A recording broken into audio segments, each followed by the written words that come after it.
SER Podcast.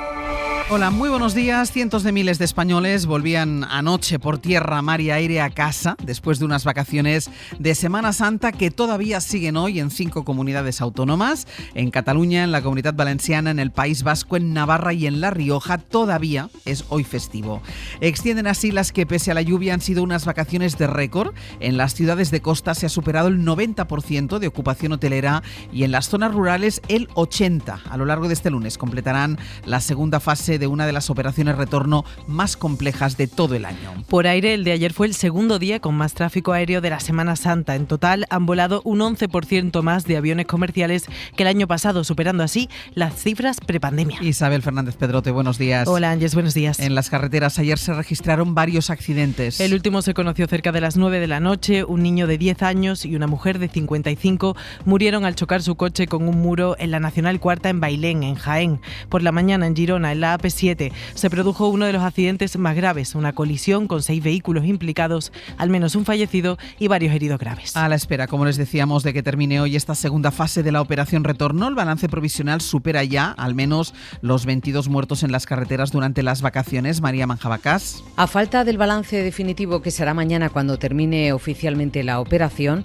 la cifra de fallecidos en las carreteras en Semana Santa se eleva a 22, siendo el pasado domingo 13 el día más trágico con 7 muertes. Esta mañana se completará el regreso a las carreteras de las comunidades donde hoy es festivo: Cataluña, Comunidad Valenciana, Navarra, Euskadi y La Rioja. Además se une el retorno por la vuelta a las clases mañana y las horas más complicadas se esperan entre las 11 de la mañana y las últimas horas de la tarde. Es un dispositivo muy complicado este año, con varios accidentes, con vehículos circulando en sentido contrario y con mucho tráfico. Más de 15 millones de desplazamientos en una operación que termina esta medianoche.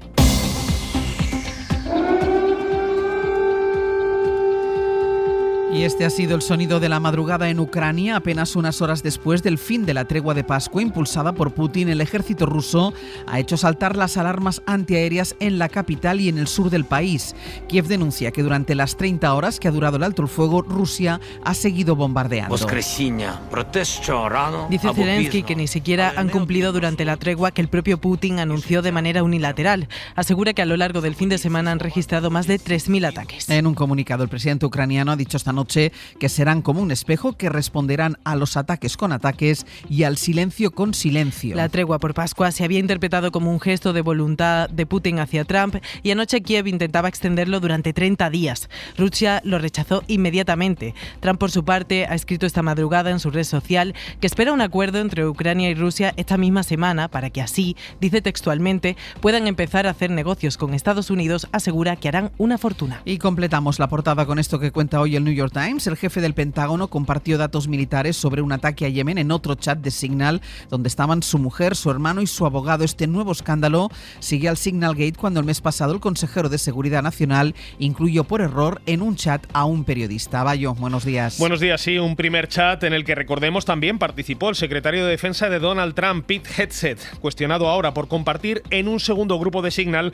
detalles precisos sobre un ataque inminente a los rebeldes hutíes de Yemen. A diferencia de aquel primer chat, esta vez Hegseth sí creó este segundo grupo e incluyó en él a su esposa, a su hermano y a su abogado personal, según cuentan varias fuentes al New York Times. Pero no solo eso, es que el secretario de Defensa usó su móvil privado y no el móvil corporativo para compartir información delicada. Todo un escándalo, puesto que ninguno de los compañeros de chat tendría que haber recibido esa información operativa. Varias voces demócratas afirman que esta es una nueva prueba de que Hegseth no está en condiciones de seguir al frente del Pentágono, que de momento guarda silencio mientras crece la especulación sobre posibles renuncias. Así empieza el lunes, es 21 de abril. En Bruselas afrontan la vuelta de las vacaciones con los esfuerzos puestos en mantener abierta la vía de la negociación arancelaria con Estados Unidos. Tras la visita de Meloni a Trump, la Comisión insiste en que la política comercial de la Unión es exclusivamente de su competencia y aseguran que las conversaciones a nivel técnico continúan. China, por su parte, ha dejado esta madrugada una advertencia. No aceptará que otros países lleguen a acuerdos comerciales con Trump que le perjudiquen. El Ministerio de Comercio chino se queja de que Estados Unidos ha abusado de sus socios intercambios comerciales bajo la bandera de la reciprocidad y que eso obliga a los demás a negociar. Es precisamente esa vía del diálogo la que la Comisión seguirá defendiendo en las próximas semanas. Corresponsal comunitario Enrique García Pozo. Sí, Bruselas mantiene abierta la vía de la negociación y asegura que las conversaciones seguirán a nivel técnico. Como ha explicado estos primeros días de pausa arancelaria el portavoz de Comercio de la Comisión, una tregua que comenzaba con una reunión en Washington del comisario Šefčovič con su par estadounidense y que terminaba con un escueto mensaje del comisario defendiendo que Bruselas sí está poniendo encima de la mesa propuestas como los aranceles cero a los bienes industriales y que trabaja en las barreras no arancelarias. Es un asunto que es especialmente complejo para la Comisión, que esta misma semana repetía que los estándares medioambientales o las normas que regulan la actividad de las tecnológicas no forman parte de ninguna negociación, cuando desde Washington, antes de estas negociaciones, ya ha manifestado en reiteradas ocasiones su recelo a la investigación antimonopolio a gigantes tecnológicos como Apple, Google o Meta, y trasladan que cualquier movimiento a favor de un acuerdo es bienvenido siempre en Bruselas.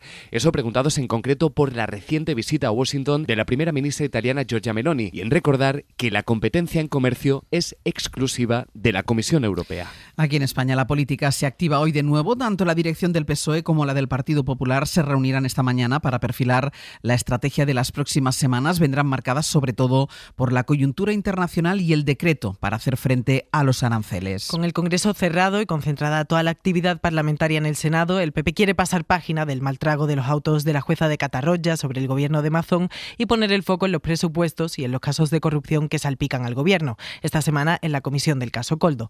Carmen Fúnez es vicesecretaria del Partido Popular. Sin una ley de presupuestos generales del Estado no hay una hoja de ruta clara y no hay una política económica clara en un momento crucial como el que estamos viviendo en política internacional, especialmente en lo que se refiere a los aranceles que van a sufrir los productos españoles. El Gobierno busca un consenso amplio en torno al decreto de aranceles, pero respiran tranquilos porque los apoye o no el PP ya cuentan con los votos necesarios. En la Moncloa quieren impulsar el perfil internacional de Sánchez, que apretará de aquí a verano su agenda internacional para poner el foco en el rearme y en los aranceles. Y los socialistas, además, mantienen el tiro puesto en la gestión de la Dana. Óscar López en El Diario Público. La derecha es capaz de vender su alma al diablo con tal de mantenerse en el poder en Valencia, ¿no? Difícil tiene Feijóo justificar que pacta con la ultraderecha, con los mismos que justifican la política de aranceles, con los mismos que están negando el Pacto Verde Europeo, solo por mantener a Mazón, ¿no? Precisamente en Valencia, casi 6 meses después de la tragedia, los precios del mercado inmobiliario en los municipios afectados por la Dana no dejan de subir. Hay menos casas en oferta porque muchas, sobre todo las de los bajos, quedaron arrasadas y la demanda no ha bajado. Radio Valencia, Ana Durán, buen día. Buen día. En un principio se pensaba que la gente buscaría comprar o alquilar casa en otros municipios, pero al final han elegido quedarse y esto mantiene al alza los precios. Eso sí, menos plantas bajas, más pisos altos, lo explica Nora García, que es la presidenta de la Asociación de Empresas Inmobiliarias de la Comunidad Valenciana. Dice que no son inversores, son personas que ya vivían en la zona y quieren permanecer allí. Si ya antes de la Dana el stock de vivienda era complicado, pues ahora, habiendo dejado fuera del mercado a muchos inmuebles, pues aún tienen menos, que están comprando incluso con casas arrasadas. Gente de allí, no son inversores que buscan un chollo, sino gente que es de allí. Donde hay un problema serio es en el sector comercial, con muchos bajos, con una costosa reparación pendiente. Ahí sí que abundan los carteles de se alquila o se vende. Y todavía sobre el mercado inmobiliario, otra fórmula que está en auge, la de la copropiedad. Varios dueños y una sola casa de vacaciones. Es uno de los mecanismos cada vez más comunes para hacer frente a la crisis de vivienda y a los precios. Los propietarios pagan solo una parte de la casa y se organizan con otros para disfrutarla proporcionalmente durante el año. Lo hacen normalmente a través de una aplicación. Pablo Anzola, buenos días. ¿Qué tal? Buenos días. Sí, es una tendencia que no solo empieza a ser habitual, sino que prevé crecer un 50% este año. En vez de tener que invertir el 100% del precio en la compra del activo para luego tenerlo vacío el 80-90% del tiempo, lo que hacemos es facilitar que sean varias familias las que sean propietarias. Carlos Gómez es el CEO de Vibla, una empresa española pionera que ofrece servicios de este tipo.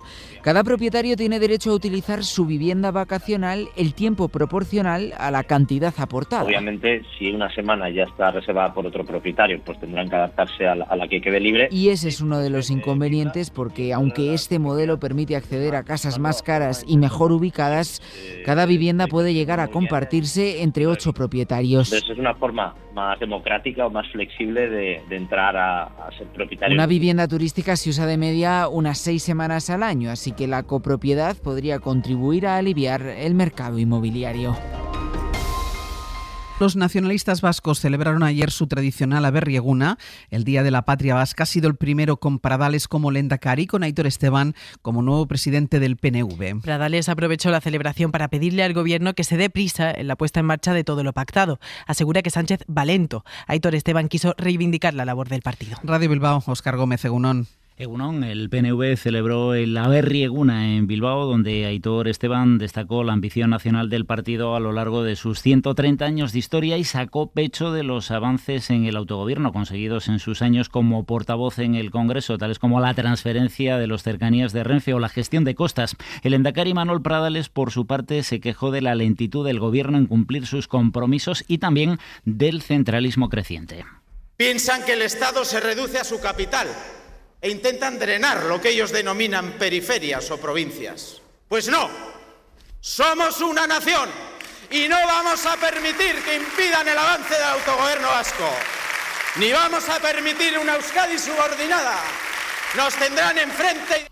Hubo también críticas de Esteban a Bildu, que celebró el Día de la Patria Vasca en Pamplona, con Arnaldo Otegi tendiendo la mano en cambio al PNV para avanzar en la construcción nacional.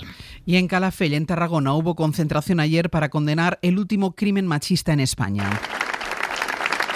Este era el sonido al terminar el minuto de silencio a las puertas del ayuntamiento. Un hombre de 47 años se detuvo en plena autopista para confesarle a una patrulla de los Mossos d'Esquadra que había matado a su mujer y llevaba el cuerpo en el maletero del coche.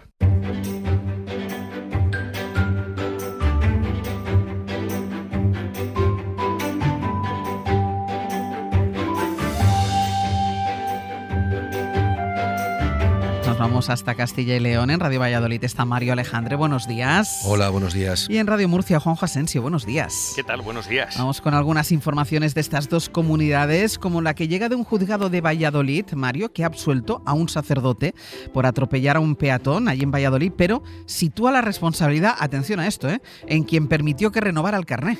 Sí, hay que imaginar la escena, Ángeles. El atropello tuvo lugar en agosto de 2023 en la ciudad de Valladolid. El cura tenía entonces 85 años e iba al volante de un Audi TT, que es un deportivo, sí. Pequeñito, pero un deportivo al fin y al cabo. Como decías, el juez del caso ha acordado la absolución y deja caer en la sentencia que quizá la responsabilidad de todo esto hay que buscarla en los encargados de las pruebas psicotécnicas que autorizaron la renovación del carné de este religioso, pese a las limitaciones visuales que tiene este conductor. De hecho, tenía ya limitada la velocidad máxima a la que podía circular y también precisaba de un espejo retrovisor de mayor tamaño que los normales. La víctima del atropello, un varón de 84 años, sufrió varias contusiones y fracturas costales, entre otras lesiones. Pues mira, otra de carnes de conducir, porque la patronal del transporte de la región de Murcia está pagando el carné de autobuses a personas en situación de vulnerabilidad. Sí, la patronal Freud y Cáritas se han unido para empezar a formar a personas en situación de vulnerabilidad como conductores de transporte de pasajeros por carretera para conductores de autobús. Un acuerdo que lo que quiere es abordar la creciente demanda de personal cualificado en este sector y ofrecer así a su vez oportunidades de empleo a quienes lo necesitan. En el Valle del Guadalentín, por ejemplo, se necesitarían al menos un centenar de conductores de autobús. Gracias a este proyecto, entre Cáritas y Freud, Mayulis, una cubana que llegó a Murcia hace más de 2 años, ha podido encontrar una segunda oportunidad y desde el pasado mes de marzo realiza la ruta escolar de Santomera. Feliz y realizada porque además no he perdido el tiempo. Es decir, que todo se logra con esfuerzo porque nada se consigue de cero ni... No sé, como dicen en mi país, del cielo no cae nada. Hay que esforzarse y luchar por lo que quieres y todos los días pues hacer algo para lograr tus objetivos, trazarse metas. Y es que este carné de conducir ronda nada más y nada menos que los 3.000 euros de coste. Bueno, pues ante esta situación las empresas están empezando a pagar y a asumir ese coste económico. Pues es una buena alternativa. Y la ciudad de Burgos fue determinante para despertar la vocación como escritor de Federico García Lorca. ¿Y eso cómo fue? Pues porque pocos saben que su vocación en realidad era la de ser músico, que fue una estancia en la capital burgalesa la que despertó esa vocación, bueno, eso y la enorme motivación de uno de sus profesores. Así se lo ha contado a los compañeros de la agencia ICAL, la catedrática de la Real Academia de la Historia y experta en el poeta María Jesús Lavato. Según ha explicado, 1917 fue un año clave para García Lorca. Entonces estudiaba Derecho y Literatura en Granada. Allí conoció al que después sería profesor de Historia de Literatura, Martín Domínguez Berruete. Él era natural de Salamanca, tenía fuertes conexiones con Burgos porque su madre era de allí. Y fue de este profesor el que partió la idea de que sus estudiantes hicieran unas rutas literarias con parada en Burgos. Lorca se sumó a estos viajes, pasó al final varias semanas en Burgos y fue este profesor la primera persona a darse cuenta de que García Lorca podía ser escritor. De hecho, publicó 5 artículos en el Diario de Burgos en el verano de 1917. El resto, como se suele decir, es historia. Mario, Juanjo, gracias. Un abrazo. Hasta luego.